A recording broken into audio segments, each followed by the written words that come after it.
प्रिय मित्रों, नमस्कार। आप सभी का हमारे YouTube चैनल पर स्वागत है। मित्रों, जैसा कि आप लोग जानते हैं कि इस समय हम लोग आधुनिक भारत का इतिहास पढ़ रहे हैं। आधुनिक भारत के इतिहास में अब तक हम लोगों ने जो है 5 वीडियो, यानी कि हमने जो है 5 वीडियो उसमें अपलोड कर दिया है। अगर जो भी मित्र हमारे इन वीडियो को नहीं देखे हैं तो कृपया वो हमारे चैनल पे जाएं और हमारे चैनल से जो है प्लेलिस्ट में देखेंगे तो आधुनिक भारत का इतिहास में 5 वीडियो आपको मिलेंगे। तो उन सभी वीडियो को जो है आप लोग एक रिवाइज फॉर्म में देख सकते हैं। तो आप लोग जो है उन सभी वीडियो को देखिए। अब आप लोगों को जो है काफी सरलता से चीजों को बताई गई है, जो सहजता से आप लोग समझ सकते हैं। तो हमने उस वीडियो को वहां पे अपलोड किया है, आप लोग देख सकते हैं। आज हम जो चर्चा करने वाले हैं आधुनिक भारत में, वो चर्चा करेंगे आंग्ल फ्रांस संघर्ष पर। तो आधुनिक भारत में हम लोग जो है आंग्ल फ्रांस संघर्ष से संबंधित टॉपिक पे आज हम लोग चर्चा करने वाले हैं। तो यहाँ पे हम लोग देखेंगे कि किस तरीके से अंग्रेज और फ्रांसीसी, जो कि दोनों ही यूरोपीय है, वो भारत में जो है वो संघर्षरत है, बस अपनी सत्ता को स्थापित करने के लिए। क्योंकि जैसा कि आप लोग जानते हैं कि उत्तर मुगल कालीन जितने भी बादशाह होते हैं वो सभी अयोग्य और कहते हैं कि सत्ता बचाने में वो समर्थ नहीं रहते हैं। धीरे धीरे जो है आपने देखा था कि जो छोटे छोटे राज्य थे वो लोग स्वतंत्र हो चुके थे और स्वतंत्र राज्यों ने अपनी शासन सत्ता स्वयं संभाल ली है। हालांकि अब उनसे जो है ये जो स्वतंत्र राज्य हुए हैं उनसे भी अपनी सत्ता संभाली नहीं जा रही है। वहां पर भी आंतरिक संघर्ष, छोटे छोटे राज्यों में भी आंतरिक संघर्ष होते हैं गद्दी को लेकर के। वही स्थिति जो है आप हैदराबाद और कर्नाटक में भी देखेंगे। तो यहाँ हम जो है कर्नाटक युद्ध के बारे में चर्चा करने वाले हैं। तो कर्नाटक युद्ध में अगर भारत की बात करें तो यहाँ पे जो है 3 से 4 पक्ष हो जाते हैं। जैसे आप देखेंगे कि एक तरफ अंग्रेज है, फिर फ्रांसीसी है, फिर कर्नाटक के नवाब है और हैदराबाद के नवाब। तो मुख्यतः जो है 4 पक्षों को आप देखेंगे कर्नाटक युद्ध में।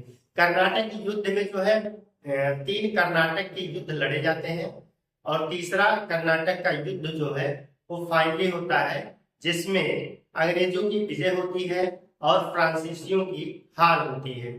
तो फ्रांसीसी पूर्णतया जो है वो सत्ता से बाहर हो जाते हैं। मतलब अंग्रेजों ने उनसे जो है राजनीति को वापस ले लिया है। अब उनको राजनीति करने का अधिकार नहीं रह गया है, क्योंकि पेरिस की संधि हुई है 1763 में होती है और उस संधि में जो है समझौता होता है कि अब फ्रांसीसियों के द्वारा भारत में किसी प्रकार की राजनीति नहीं की जाएगी। राजनीति की जिम्मेदारी या राजनीति करने की शक्ति केवल यूरोप या ब्रिटेन वालों को ही प्राप्त होगी। तो फाइनली जो है अंत में, अगर अंत में आप देखेंगे तो वो अंग्रेजों की धाक जम जाती है। अंग्रेज जो है काबिज हो जाते हैं और यहाँ से फ्रांसीसी आ जाते हैं। और इसके पहले आपने देखा था कि पुर्तगाली और डच, ये लोग पहले से ही आउट हो चुके थे। इनसे राजनीति से अब कोई मतलब नहीं रह गया था। और 1745 में आपने देखा कि यहाँ पे जो डेनिश थे ये भी निकल जाते हैं, इनसे भी अब कोई मतलब नहीं रह जाता। यानी कि आपने देखा कि सारी कंपनियों को डेनिशों ने बेच दिया अंग्रेजों के हाथ में और भारत से अपना बोरियत बिस्तर बांध के निकल जाते हैं, यानी डेनिश निकल गए हैं। लास्ट में फ्रांसीसी आए तो इनसे संघर्ष हुआ। संघर्ष में आप लोग देखेंगे फाइनली वांडीवास का युद्ध होगा 1760 में। ये भी जो है धीरे धीरे राजनीति से बेदखल हो जाएंगे और अंत में जो है वो अंग्रेजों के हाथ में सत्ता आ जाएगी। ठीक है, तो इस चीज को आप लोग समझ गए होंगे। तो अब यहाँ पे जो है सबसे पहले हम प्रथम कर्नाटक युद्ध की चर्चा करेंगे। तो हालांकि ये अगर बुक्स में आप देखेंगे तो वहां पे बहुत जटिलता से चीजों को बताया गया है। हम जो है यहाँ पे इस बात को सहजता से, थोड़ा सरलता से समझाने का प्रयास करेंगे। जैसा कि हमने पीछे जो है व्हाइट बोर्ड पर लिख के रखा है और इसी व्हाइट बोर्ड पे हमने जो चीजें लिखी है उसी चीजों को हम जो है थोड़ा विस्तृत से व्याख्या करेंगे केवल आप लोग जो है ध्यान से सुनते रहिएगा और अपने नोट्स बुक पे इसको नोट करते रहिएगा। तो यहाँ पे जो है आप देख लीजिए आधुनिक भारत का इतिहास यहाँ हमने ऊपर डाला है कि हम इसी से संबंधित जो है हमारा ये चल रहा है। और आंग्ल फ्रांसीसी संघर्ष यानी अंग्रेजों और फ्रांसीसियों के बीच में एक संघर्ष होता है और इस संघर्ष के परिणाम स्वरूप जो है पहला युद्ध निकल के आता है कर्नाटक का प्रथम युद्ध। ठीक है, तो आप देखेंगे तो 1746 से 48 तक ये पहला वाला युद्ध चलता है। आइए इस युद्ध के बारे में देखते हैं। सेंट टॉमी का युद्ध भी इसे कहा जाता है। सेंट टॉमी क्योंकि ये जो है कर्नाटक में एक अडयार नदी है, उस अडयार नदी के किनारे स्थित एक स्थान है जिसका नाम सेंट टॉमी है और ये युद्ध जो है वहीं पे लड़ा जाता है, यानी कि सेंट टोमे नामक स्थान पर, इसलिए इसे क्या कहा जाता है, सेंट टोमे का युद्ध भी कहा जाता है। तो इसको आप लोग याद रखेंगे। कारण क्या रहता है, ऑस्ट्रिया का उत्तराधिकार। मामला यहाँ का नहीं है, अपने भारत के मामले पर ये युद्ध नहीं स्टार्ट हुआ है। ये युद्ध कहाँ स्टार्ट हुआ है, क्योंकि आप यूरोप में, आप थोड़ा सा यूरोप में जाइए, क्योंकि फ्रांस और इंग्लैंड ये दोनों यूरोप के एक देश हैं। तो ऑस्ट्रिया भी जो है यूरोप का ही देश है, ऑस्ट्रिया। ठीक है, तो ऑस्ट्रिया की राजधानी क्या है इसे आप कमेंट करके बताइएगा, महत्वपूर्ण है, पूछा जाता है ऑस्ट्रिया की राजधानी क्या है, आपको इसे कमेंट में बताना। तो ऑस्ट्रिया रहता है, ऑस्ट्रिया के उत्तराधिकार की लड़ाई रहती है जिसमें इंटरेस्ट लेते हैं फ्रांस और इंग्लैंड। तो इंग्लैंड क्या, ये जो फ्रांस होता है ऑस्ट्रिया की तरफ से रहता है। ठीक है, तो यहाँ पे युद्ध होता है, उसी युद्ध का वहां युद्ध होता है, उससे हमारा ज्यादा संबंध नहीं है। तो वहां युद्ध दोनों देशों फ्रांस और ऑस्ट्रिया एक दूसरे के विरोधी हैं। यूरोप में ये दोनों एक दूसरे के विरोधी हैं, तो जाहिर सी बात है उनका विरोध भारत में भी होगा, भारत में भी क्या होगा, उनका विरोध होगा। तो भारत में भी उनका विरोध होता है। तो भारत में जब विरोध होता है यहाँ पे आपस में दोनों टकराहट होती है, फ्रांस और ब्रिटेन में, यहाँ भी भारत में भी होती है। ठीक है, तो वही का कारण था, ऑस्ट्रिया में उत्तराधिकार का कारण होता है जो भारत में प्रथम कर्नाटक युद्ध होता है। इसके तात्कालिक कारण, भारत में तो यहाँ वहां का कारण यहाँ डायरेक्ट वैसे आ नहीं सकता है, तो उसके तात्कालिक कारण मतलब भारत में उस समय क्या हो गया कि युद्ध चालू हो गया। तो यहाँ पे क्या हुआ था, अंग्रेजी कैप्टन है, मतलब अंग्रेज अधिकारी कैप्टन है जिसका नाम बॉर्नेट, क्या नाम है, बॉर्नेट होता है, और वो फ्रांसीसी जहाज पर क्या करता है, कब्जा कर लेता है, यानी कि फ्रांसीसियों की कुछ जहाज को जो है अपने अधिकार में कर लेता है। ठीक है, और ये कैप्टन बॉर्नेट या अंग्रेज जो होते हैं वो क्या करते हैं कि जो यहाँ का नवाब है कर्नाटक का, ठीक है, कर्नाटक का जो नवाब है उसका नाम है अनवरुद्दीन। इस समय कर्नाटक का हमने पीछे पढ़ाया है, वीडियो को आप लोग देख लीजिएगा। कर्नाटक का नवाब कौन रहता है, अनवरुद्दीन रहता है। तो अनवरुद्दीन को जो है ये अंग्रेज अपनी तरफ कर लेते हैं। ठीक है, तो इधर फ्रांसीसियों ने जो है ला बोर्डेन को मॉरिशस से बुला लेता है। ला बोर्डेन जो होता है ये मॉरिशस का फ्रांसीसी गवर्नर है और यहाँ पर अपनी सहायता के लिए फ्रांसीसियों को बुला लिया जाता है। ठीक, तो यहाँ पे डुप्ले रहता है फ्रांसीसी गवर्नर भारत में, बहुत ही डुप्ले जो है चालाक है, चतुर व्यक्ति रहता है। तो क्या करता है कि जो है वो अनवरुद्दीन से मिलता है, नवाब अनवरुद्दीन से, और कहता है कि युद्ध में जो है आप हमारा साथ दीजिए। ध्यान से सुनिए, जो डुप्ले होता है वो अनवरुद्दीन से, और अनवरुद्दीन को पहले ही अंग्रेजों ने मिला लिया था अपनी तरफ। थी तो यहाँ पे दूसरी बात जो है फ्रांसीसी गवर्नर डुप्ले भी मिलता है और वो कहता है कि अनवरुद्दीन आप हमारी मदद करिए। कहाँ मदद करिए, युद्ध में। ठीक है, तो हम फ्रांस को मद्रास को जीत करके, हम मद्रास को जीत करके आपको दे देंगे। अनवरुद्दीन जी ठीक है, हो गया। तो युद्ध में जो है ये जीत जाते हैं, अंग्रेजों से जो है फ्रांस जीत जाता है। तो जीतता है तो मद्रास जो है उसे नहीं दिया जाता है, किसको, अनवरुद्दीन को मद्रास नहीं दिया जाता है। तो अनवरुद्दीन को मद्रास नहीं मिला तो जाहिर सी बात है कि पुनः युद्ध चालू हो जाएगा। युद्ध फिर से चालू होता है अनवरुद्दीन और कैप्टन पैराडाइज। कैप्टन पैराडाइज ये फ्रांसीसियों की तरफ से है, तो फ्रांसीसी का ये जो है कैप्टन है, ये नेतृत्व कर रहा है, और इधर अनवरुद्दीन की सेना है, यानी कि जो है उसका नेतृत्व कौन कर रहा है, महफूज खां, ये सेनापति है, महफूज खां सेनापति है, ये जो है नेतृत्व कर रहा है। यहाँ पे हमने लिखा है कि आड्यार नदी है, ठीक है, आड्यार नदी में जो है सेंट टोमी नामक स्थान पर जो है युद्ध होता है, युद्ध लड़ा जाता है, जिसमें से जो है फ्रांसीसी इस युद्ध में फाइनली विजयी होते हैं। ठीक है, फ्रांसीसियों का इस युद्ध में क्या हो जाता है, विजयी हो जाते हैं। विजयी होने के बाद जो है वहां के हालात, यूरोप के हालात दुरुस्त होते हैं, ठीक हो जाता है।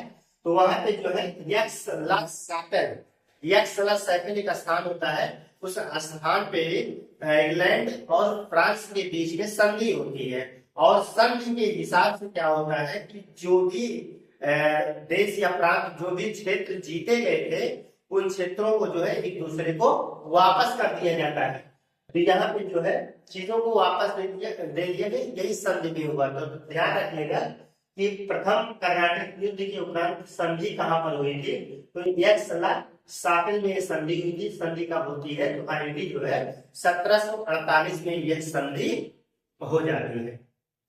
ठीक है, तो ये संधि जो है 1748 में हो जाएगी। परिणाम क्या निकलता है, भारतीय राजाओं की पोल खुली। हालांकि इस युद्ध से किसी को, ना तो अंग्रेजों को कोई लाभ हुआ, ना तो फ्रांसीसियों को कोई लाभ हुआ, लेकिन इस युद्ध से एक बात जरूर उभर के सामने आ गई कि भारतीय शासक या देशी शासक जो थे, देशी नवाब जो थे, उन सबकी पोल खुल गई। पोल से आशय हमारा ये है कि इनकी भारी सेना होती थी। अगर संख्या में देखा जाए तो इनकी संख्या काफी बड़ी बड़ी सेनाओं की संख्या होती थी, लेकिन जो अंग्रेज ये यूरोपीय होते थे, अंग्रेज फ्रांसीसी, इन सबको यूरोपीय मैं बोल रहा हूँ, इन सबकी सेनाएं जो होती थी कम होती थी। इन सबकी सेनाएं क्या होती थी, संख्या में कम होती थी, लेकिन प्रशिक्षण प्राप्त होती थी, और इस प्रशिक्षण की वजह से कम सेनाएं अधिक सेनाओं पर भारी हो जाती थी। यानी कि ये कर्नाटक का पहला युद्ध जो है किसी विदेशी के द्वारा जीता गया, आधुनिक भारत की मैं बात कर रहा हूँ, किसी विदेशी के द्वारा जीता गया जो है ये पहला युद्ध माना जाता है। तो फ्रांसीसियों ने यहाँ पर विजय दर्ज की थी। ठीक है, यहाँ तक बातें क्लियर है। तो इसमें भारतीय राजाओं की इस तरीके से पोल खुल जाती है। ठीक है, फिर दूसरी बात, फ्रांसीसी सत्ता व शक्ति का दक्षिण भारत में। इस विजय से क्या होता है, फ्रांसीसी जो होते हैं वो पूरी तरीके से जो है भारत में, यानी कि दक्षिण भारत वाले क्षेत्र में पूरी तरीके से सत्ता पे काबिज हो जाते हैं, अपने आप को शक्तिशाली बताते हैं। तो ये जो है, जो भी यहाँ के राजा भी होते हैं, देसी राजा नवाब होते थे, ये लोग भी इस सत्ता को जो है मानते थे, और इनसे जो भी अपने परामर्श होते थे, उन परामर्श को समाधान के लिए इन परामर्श होता था, यानी जो भी समस्याएं होती थी वो सब जो है अब फ्रांसीसियों से लेने लगे थे, और किसी भी समस्या का समाधान जो है इनके माध्यम से देसी राजाओं या देसी नवाबों का किया जाता था। तो ये परिणाम निकल के आया। परिणाम तो सबसे खतरनाक यही निकला था कि देसी राजा बड़ी बड़ी सेनाएं वाले होते थे, उनकी भी जो है बड़ी सेना केवल देखने के लिए होती थी, कोई उनमें बहुत खास दम नहीं होता था जो युद्ध में लड़ सके। ठीक है, तो ये चीजें परिणाम में सामने निकल के आती है। और फिर फाइनली क्या होता है, इसमें जो है की संधि में आप देखेंगे पूरा का पूरा जैसे जो प्रांत, जो क्षेत्र को एक दूसरे को जीते हुए प्रांत को वापस कर दिया गया था। तो ये हमारा जो है प्रथम कर्नाटक युद्ध रहा है। ठीक है, तो ये चीजें आप लोगों को समझ में आ गई होंगी। द्वितीय कर्नाटक युद्ध 1749 से 54 तक चलता है। ठीक है, इसकी जो पृष्ठभूमि होती है वो भारतीय परिस्थितियों पर ही तैयार होती है। दूसरा कर्नाटक युद्ध आप देखेंगे कि 1749 में, ये टाइम भी याद रखना पड़ेगा क्योंकि ये टाइम भी पूछा जाता है, इसलिए जो है इसको आप लोग याद रखेंगे। इसकी पृष्ठभूमि भारत में ही तैयार होती है, भारत में ही तैयार होती है, मतलब यही की परिस्थितियों ने जो है इस पृष्ठभूमि को तैयार किया था। अब ये पृष्ठभूमियां भारत में दो जगहों से तैयार होती है, एक तो हैदराबाद से और एक कर्नाटक से। इसको दो संदर्भों में हमें समझना है। तो हैदराबाद में कौन सा रहता है? हैदराबाद का संस्थापक कौन है? निजाम उल मुल्क। ठीक है, कौन होता है? निजाम उल मुल्क, जिसे हमने क्या कहा था? चिनगिलिज खान भी कहते हैं, आप लोगों को याद होना चाहिए वो बातें। तो निजाम उल मुल्क जो हैदराबाद का संस्थापक होता है, उसने ही इसकी स्थापना की थी हैदराबाद की, और उसकी मृत्यु कब हो जाती है? 1748 में वो मृत्यु हो जाती है, मतलब मृत्यु को प्राप्त हो जाता है, उसकी मृत्यु हो जाती है। तो जाहिर सी बात है कि हैदराबाद की गद्दी को लेकर के क्या हो जाता है? संघर्ष हो जाता है। कैसा संघर्ष? किसके किसके बीच में होता है? तो उसका जो पुत्र होता है नासिर जंग, यानी निजाम उल मुल्क का पुत्र नासिर जंग होता है। कौन होता है? नासिर जंग हो गया। और उसका पौत्र जो होता है, पौत्र है मुजफ्फर जंग। ठीक है, तो पुत्र और पौत्र के बीच में गद्दी को लेकर के संघर्ष हो जाता है। तो यहाँ पे यूरोपीय यानी फ्रांसीसियों और अंग्रेजों को भी मौका मिल जाता है। तो एक तरफ भाई अंग्रेज हो जाएंगे, दूसरी तरफ जो है फ्रांसीसी हो जाएंगे। समझ में आ रही है बात? अब उनको तो लड़ाना भिड़ाना है, यही काम है। तो जाहिर सी बात है एक तरफ जो है अब फायदा उठाएंगे यहाँ पे यूरोपीय भारतीय राजाओं का। देखिए किस तरीके से फायदा उठा रहे हैं। मुजफ्फर जंग की तरफ कौन होते? फ्रांसीसी। फ्रांसीसी ने कहा भाई हम आपकी हेल्प करेंगे, हम आपकी मदद करेंगे। और नासिर जंग की तरफ कौन हो गए हैं? अंग्रेज। अंग्रेज कह रहे हैं हम आपकी मदद करेंगे। ठीक है, ये इनकी तरफ हो गए, ये इनकी तरफ हो गए। तो युद्ध होता है 1750 में, दोनों पार्टियां जो है दोनों में युद्ध हो जाता है। और युद्ध में क्या होता है? नासिर जंग युद्ध में मारा जाता है, मार दिया जाता है नासिर जंग। नासिर जंग मारा जाता है और मुजफ्फर जंग जो है हैदराबाद का नवाब बन जाता है। ठीक है, ये नवाब बना। अब इसमें चूंकि फ्रांसीसियों वाले पक्ष जीते हैं, तो जाहिर सी बात है कि भाई फ्रांसीसियों को कुछ मिलना चाहिए। अब युद्ध के परिणाम स्वरूप उनको भी कुछ नजराना वगैरह मिलना चाहिए। तो फ्रांसीसियों को मसूलीपट्टनम तथा पांडिचेरी का क्षेत्र जो है ये फ्रांसीसियों को मिल गया। ठीक है, और कृष्णा नदी कन्याकुमारी क्षेत्र डुप्ले के ऑनरेडी गवर्नर हो गया। ऑनरेडी गवर्नर क्या होता है? ऑनरेडी शब्द का इस्तेमाल वहां किया जाता है, मतलब बिना वेतन वाला। ठीक है, बिना वेतन के काम करना। तो बिना वेतन वाला ये गवर्नर इसको बना दिया गया, किसको? डुप्ले का। डुप्ले को जो है इन क्षेत्रों का ऑनरेडी गवर्नर बना दिया गया था।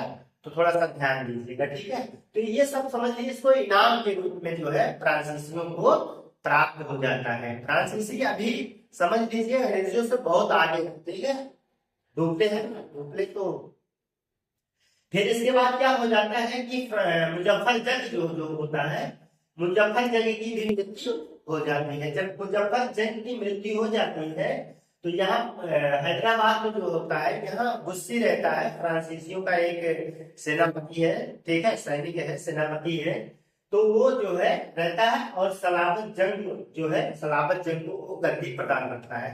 मतलब उसकी मदद से जो है सलाबत जंग जो है वो गद्दी पर बैठ जाता है। तो सलाबत जंग भी खुश हो गया, भाई उसको गद्दी मिल गई आराम से।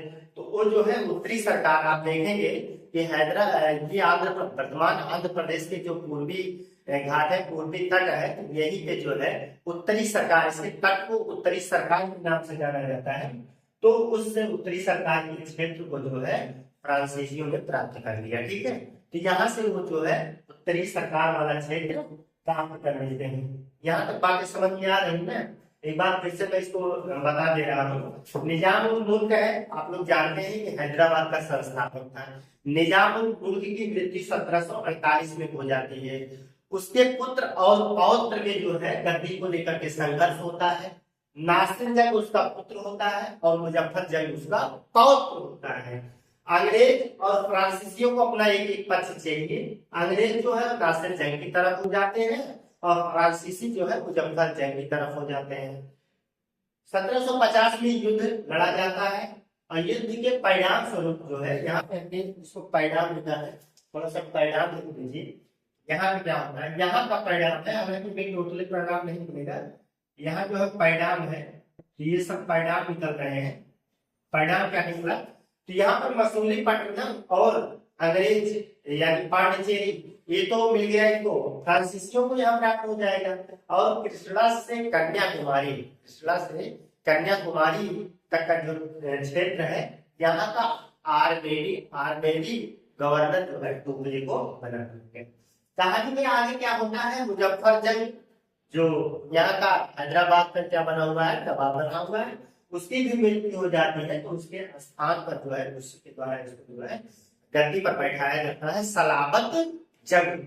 सलाबत जंग जो है वो भी भाई नजराना मिलेगा, उसको भी कुछ क्षेत्र मिलेगा, ठीक है। तो फ्रांसीसियों को यहाँ से उत्तरी सरकार वाला तक क्या हो जाता है, मिल जाता है, ठीक है। उत्तरी सरकार क्षेत्र मिल जाता है, इसको आप याद करेंगे। इतना तो हैदराबाद के संदर्भ में रहा। देख रहे हैं कि फ्रांसीसी किस तरीके से जो है कब्जा हो गया उनका। इसके बाद जो है आप देखेंगे ये कर्नाटक वाला है, कर्नाटक। तो कर्नाटक में क्या होता है, आप देखेंगे कि अनवरुद्दीन यहाँ का शासक है, अनवरुद्दीन यहाँ का नवाब है, अनवरुद्दीन नवाब रहता भी है, ठीक है। लेकिन क्या होता है कि मराठाओं के कैद में थे चंदा साहब। चंदा साहब यहाँ के जो है कर्नाटक के ही रिलेटेड थे, तो वो वहां से जुड़े हुए थे, ठीक है। तो अंग्रेजों ने 7 वर्ष के बाद जो है, सॉरी मराठों ने 7 वर्ष के बाद जो है वो चंदा साहब को आजाद कर दिया, मतलब रिहा कर दिया था। कैद में थे, चंदा साहब को रिहा कर देते हैं। तो चंदा साहब आते हैं और जो है वो कर्नाटक में गद्दी को लेकर के संघर्ष करते हैं। तो जाहिर सी बात है कि अनवरुद्दीन पहले से ही गद्दी पर बैठा हुआ, इसलिए दोनों में संघर्ष चालू हो जाता है। यहाँ भी यूरोपियों को अपना रोटी सेकने को यहाँ पे मिला। अनवरुद्दीन की तरफ से अंग्रेज हो गए। ध्यान दीजिए, कर्नाटक की मैं बात कर रहा हूँ, ये बात हैदराबाद वाली थी, कर्नाटक की बात। तो यहाँ पर जो है अंग्रेज अनवरुद्दीन की ओर हो जाते हैं और फ्रांसीसी चंदा साहब की तरफ हो जाते हैं। दोनों में युद्ध होता है अंबूर का युद्ध, ठीक है। कहाँ का युद्ध, अंबूर का युद्ध। ये 1749 में लड़ा जाता है। ध्यान दीजिए, ये 1749 में यह युद्ध लड़ा जाता है, ठीक है। तो इसे अंबूर का युद्ध कहते हैं। ये लड़ा गया 1700। तो यहाँ पे जो है क्या होता है, अनवरुद्दीन जो है इस युद्ध में मारा गया। ये भी याद रखने के, जिधर जिधर अंग्रेज है यहाँ इस समय कर्नाटक की द्वितीय युद्ध की मैं बात कर रहा हूँ, उधर की पार्टी क्या, उधर के पक्ष वाले मारे जा रहे हैं, ठीक है। अनवरुद्दीन जो है इस युद्ध में क्या होता है, मारा जाता है, पराजित होता है, यानी मार दिया जाता है इसको। अंग्रेज ये अंग्रेज इधर रहते हैं। फिर चंदा साहब जो है विजयी हो जाते हैं, ठीक। यहाँ पे अंबेडकर के युद्ध में, लेकिन चंदा साहब की हत्या जो है, तंजौर का एक सेनापति होता है, वो चंदा साहब की चुपके से या धोखे से उनकी क्या कर देता है, हत्या कर देता है। तंजौर का सेनापति है, वो चंदा साहब की क्या कर देता है, हत्या कर देता है। तिरुचिरापल्ली में जो है बगल में साइड में जो है एक क्षेत्र होता है तिरुचिरापल्ली, ठीक है। तिरुचिरापल्ली को अंग्रेजों ने जीत लिया था। यही जब यहाँ पे युद्ध हुआ था, नासिर जंग का एक पुत्र रहता है मोहम्मद अली, ठीक है। नासिर जंग का पुत्र मोहम्मद अली है। मोहम्मद अली जो है ये भाग के चला गया था तिरुचिरापल्ली में, ठीक है। तो तिरुचिरापल्ली में जब वो चला गया था तो बाद में जो है फ्रांसीसियों ने यहाँ पे अटैक किया, आक्रमण करते हैं, और बदले में जो है अंग्रेज भी वहां जाते हैं और फिर दोनों में युद्ध होता है। युद्ध के परिणाम स्वरूप जो है अंग्रेज तिरुचिरापल्ली को जीत लेते हैं। इसी वक्त क्या होता है, इसी वक्त जो है डुप्ले को फ्रांसीसियों के द्वारा बुला लिया जाता है। फ्रांसीसी सरकार के द्वारा जो है डुप्ले को फ्रांस में बुला लिया गया और 1754 में गुडेहू आता है। गुडेहू को फ्रांसीसी गवर्नर बन के आता है और उसके ही प्रयास से जो है पांडिचेरी की संधि संपन्न हो जाती है 1754 में। 1754 में पांडिचेरी की संधि हो गई, ठीक है। और पांडिचेरी की संधि में हुआ क्या, कुछ खास नहीं, वही पुरानी बात, एक दूसरे के जीते हुए क्षेत्र को वापस कर दिया गया, ठीक है। एक दूसरे के जीते हुए क्षेत्र को क्या कर दिया जाता है, वापस कर दिया जाता है, एक पांडिचेरी की संधि। और इसमें कहा जाता है कि भविष्य में अब हम लोग कोई युद्ध आपस में नहीं करेंगे, ठीक है। ऐसा केवल कहा जाता है, लेकिन होता कुछ और है, ठीक है। तो ये इसका परिणाम निकल के आता है कर्नाटक का द्वितीय युद्ध, ठीक है। अब हम आते हैं कर्नाटक के तृतीय कर्नाटक युद्ध जो 1758 से 63 तक भारत की बात कर रहे हैं, भारत में लड़ा है। हालांकि ये युद्ध जो है ये स्टार्ट हो जाता है 1756 में ही चालू हो जाता है, लेकिन ये युद्ध कहाँ का युद्ध होता है, ये युद्ध यूरोप में लड़ा जाता है, ठीक है।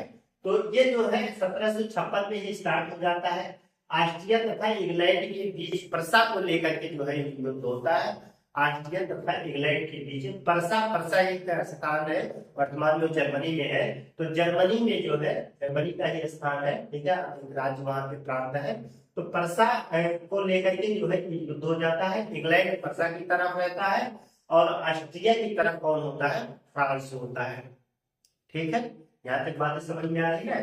ऑस्ट्रिया की तरफ है फ्रांस होता है और पर्सा की तरफ इंग्लैंड। ये युद्ध को सप्तवर्षीय युद्ध कहा जाता है, यानी कि इसका अगर भारत में विस्तार करेंगे तो ये सप्तवर्षीय युद्ध का विस्तार था। तो सप्तवर्षीय इसमें इसलिए कहा जा रहा है क्योंकि 1756 से 63 तक, तो 1756 4 60 63, यानी कि जो है वो 7 वर्षों तक युद्ध चला था, इसलिए जो है इसे सप्तवर्षीय युद्ध भी कहा जाता है।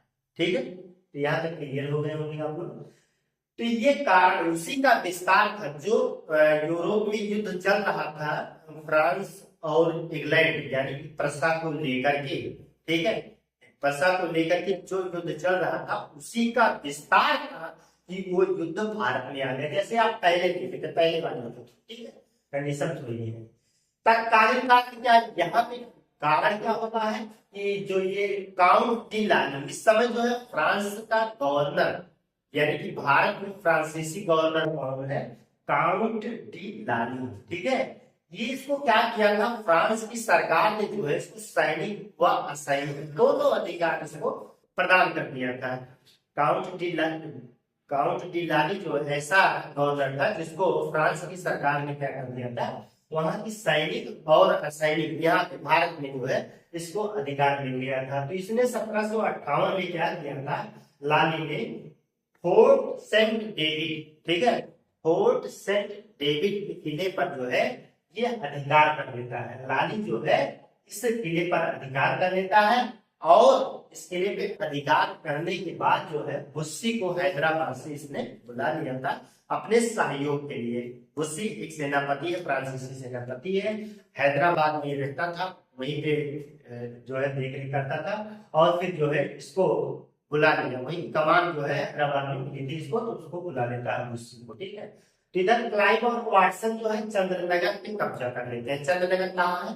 चंद्रनगर आपका जो है ये बंगाल में है। ठीक है, हुगली जिले में जो है चंद्रनगर है, वर्तमान में। ठीक है, तो चंद्रनगर में जो है ये यहाँ पे जो है फ्रांसीसियों का कब्जा था ना, तो फ्रांसीसियों का कब्जा था, तो वहाँ क्लाइव और वाटसन ये अंग्रेज है। ठीक है, तो इन्होंने क्या किया, चंद्रनगर पे अधिकार कर लिया, चंद्रनगर को अपने कब्जे में ले लिया। ठीक है, तो फिर अंग्रेजों और फ्रांसीसियों के बीच में जो है वांडीवास 1760 में वांडीवास का युद्ध बहुत इंपॉर्टेंट युद्ध है। इसको जो है आप लोग जरूर याद रखिएगा, इतिहास में इसका बहुत महत्वपूर्ण स्थान है। ठीक है, यहाँ से क्वेश्चन पूछा जाता है। 1760 में जो है वांडीवास का युद्ध लड़ा जाता है अंग्रेज और फ्रांसीसियों के बीच में। अंग्रेज और फ्रांसीसियों के बीच में जो है एक युद्ध लड़ा जाता है, ये बहुत इंपॉर्टेंट युद्ध है। फ्रांसीसी फाइनली जो है या लास्ट में जो है इस युद्ध में पराजित हो जाते हैं। ठीक है, और इनको जो है इनसे हालांकि ये जो संधि की जाती है 1763 में पेरिस में संधि की जाती है और बहुत ही शर्मनाक संधि होती है इनके द्वारा। यहाँ पे संधि में क्या होता है, पेरिस की संधि में जितने भी यहाँ भारत में कब्जा किए थे फ्रांसीसियों ने, उन सभी पर जो है अंग्रेजों का अधिकार हो जाता है, अंग्रेज के कब्जे में आ जाते हैं। फ्रांसीसियों से कहा गया कि अब आप लोग जो है यहाँ पे किसी प्रकार की कोई राजनीतिक गतिविधियां नहीं रखेंगे, कोई भी राजनीतिक गतिविधि जारी नहीं रखोगे, सारी राजनीतिक गतिविधियां केवल और केवल अंग्रेज करेंगे। अगर आप लोगों को केवल व्यापार करना है तो आप व्यापार करने के लिए भारत में रह सकते हैं, अन्यथा की स्थिति में नहीं। ठीक है, तो परिणाम क्या निकला, फ्रांस से केवल व्यापार ही करेगा, इसके बाद वो कुछ कर नहीं सकता है, यानी कि राजनीति से इसका सीधा सीधा कनेक्शन काट दिया गया। तो ये रहा है हमारा आपका देखे कर्नाटक का तीसरा युद्ध। हमने जो है कर्नाटक प्रथम युद्ध की बात किया, इसका टाइम 1746 से 48 तक, कर्नाटक के युद्ध की 1749 से 54 तक, और भारत में कर्नाटक के तृतीय युद्ध की बात करें 1758 से 63 तक चलता है। तो मित्रों, आप लोगों को हमारी ये क्लास कैसी लगी आप लोग कमेंट करके जरूर बताइएगा। तो हालांकि हमारे कुछ विद्यार्थियों ने जो है, बच्चों ने कमेंट करके बताया कि सर आपका बोर्ड जो है, इस बोर्ड पे कोई पढ़ने वाला नहीं होता है। तो हालांकि हमारे पास समस्याएं हैं आर्थिक रूप से, ठीक है। तो हम ऐसा अभी कोई बोर्ड, स्मार्ट बोर्ड की जो है व्यवस्था अभी नहीं कर सकते हैं। हो सकता है हम भविष्य में इसकी भी व्यवस्था कर लें। लेकिन यहाँ पे कंटेंट की जो बात है, जो समझाने की बात है, आप इस पे थोड़ा नजर रखिए, इस पे गौर कीजिए कि क्या आपको हमारी बातें समझ में आ रही हैं। तो आप लोग कमेंट करके हमारा भी हौसला अफजाई कर सकते हैं, बढ़ा सकते हैं कि आपको समझ में आ रहा है कि नहीं आ रहा है, या हमें कुछ सुधार की जरूरत है। तो आप हमें कमेंट करके बता सकते हैं कि हम और किस तरीके से सुधार कर सकते हैं जो आपके लिए अच्छा है, ठीक है। तो मित्रों, हम लोग मिलते हैं किसी और बेहतर क्लास के साथ। तब तक के लिए धन्यवाद।